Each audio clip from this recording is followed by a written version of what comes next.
मुख्यमंत्री जी के चुनाव में व्यस्तता के कारण इस बीच में मुख्यमंत्री जी भी व्यस्त है, हम भी व्यस्त हैं अलग अलग जगह प्रचार में।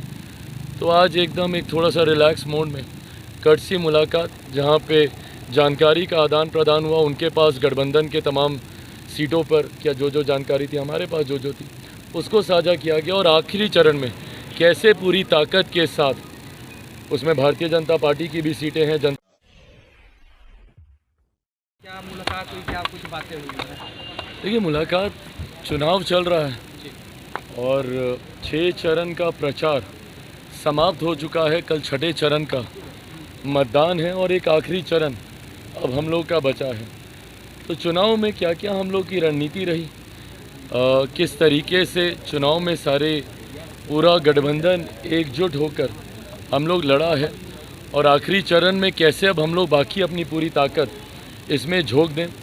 लक्ष्य मेरे मुख्यमंत्री जी का, मेरा, भारतीय जनता पार्टी का, तमाम हमारे गठबंधन दल के तमाम घटक दलों का एक ही है कि 40 की 40 सीटें हम लोग को जीतनी हैं। और उस उद्देश्य के साथ पूरी मजबूती से पूरा गठबंधन एक साथ हम लोग चुनाव लड़ रहा। उन्हीं तमाम विषयों को लेकर चर्चा हुई। 6 चरण में क्या रहा, कैसा रहा, अलग अलग सीटों पे क्या रुझान रहे। मुख्यमंत्री जी ने हमारी तमाम सीटों की जानकारी ली। उनकी सीटों पर जहाँ जहाँ हम प्रचार, आज भी जैसे हम नालंदा में थे, हिलसा में थे, कल हम जाएंगे, अस्तामा में भी है, जहानाबाद में भी है। तो कहाँ कहाँ पे क्या माहौल रहा, कैसा रहा, लोगों में उत्साह कैसा, ये तमाम जानकारियों का आदान प्रदान रहा। एक कर्टसी मुलाकात थी मुख्यमंत्री जी के चुनाव में व्यस्तता के कारण इस बीच में मुख्यमंत्री जी भी व्यस्त है, हम भी व्यस्त हैं अलग अलग जगह प्रचार में।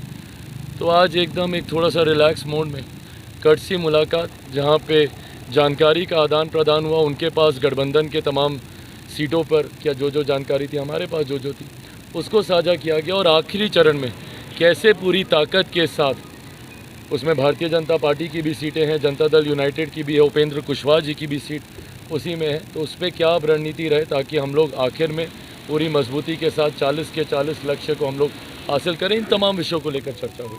तेजस्वी यादव ने बीजेपी का एजेंट बताया है प्रशांत किशोर को। ये लोग क्या है ना, अब चुनाव, अब इनको पता है हारने लग गए हैं और इन लोगों का एक पैटर्न फिक्स हो गया।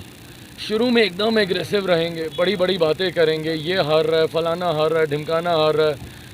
14 में भी यही था, 19 में भी यही था। इनका पैटर्न देखिएगा। उसके बाद इनका एक पैटर्न आता है जहाँ दावे करना शुरू करते हैं कि हम लोग 300 प्लस जा रहे हैं, 350 प्लस जा रहे हैं। इन लोगों का तो बस चले 600 प्लस में भी ये लोग चले जाएं, बड़े बड़े ये लोग दावे करने शुरू करते हैं। उसके बाद आखिरी चरण आते आते इन लोगों को एजेंट दिखाई देने लगते हैं, गड़बड़ी दिखाई देने लगती है। इन लोगों को अधिकारी, इन लोगों को एजेंट दिखाई देने लगेंगे।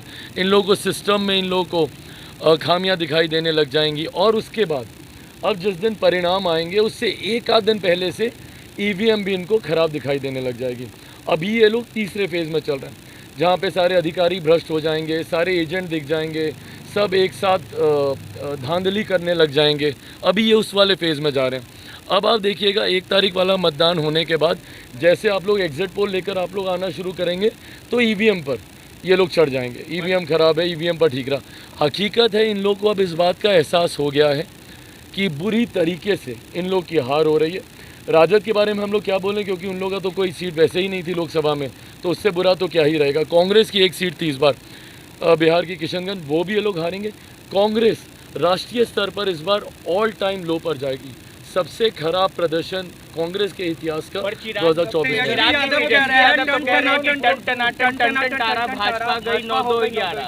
उनको आजकल गाने का खूब शौक चढ़ा है मेरे भाई को।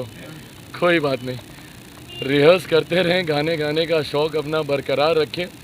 अब ये टन टन टारा 9-2 12 किसका होगा ये 4 तारीख को पता चल जाएगा। बहरहाल गाने से चुनाव नहीं जीते जाते, जनता का विश्वास जीतने से चुनाव जीते जाते हैं। चुनाव में गंभीरता को बनाए रखना ज़रूरी है। लोगों के 5 साल के भविष्य की आप बात कर रहे हैं, इतनी हल्की बातें चुनाव में एक गंभीर नेता से लोग अपेक्षा नहीं रखते हैं। बट हाँ, अपनी छवि वो ऐसी ही बनाना चाहते हैं तो उनको मुबारक। सर, एक चिराग जी, आपके रोड शो में मुजफ्फरपुर में